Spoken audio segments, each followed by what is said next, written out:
Malusi Gigaba, or rather say Dr. Malusi Gigaba, the former public enterprise minister, is said to hand himself over to the police for the official charge, for him to be officially charged. So for years, the Zondo Commission exposed a systematic web of corruption that hollowed out some of the South Africa state-owned enterprises. At the center of this web, one name was consistently mentioned, and that is the name of the former Minister of Public Enterprise, Finance, and Home Affairs, Dr. Malusi Gigaba.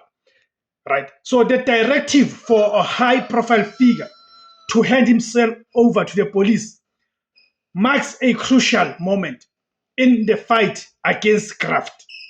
This is not about a political scandal, right? But it's also about criminal charges.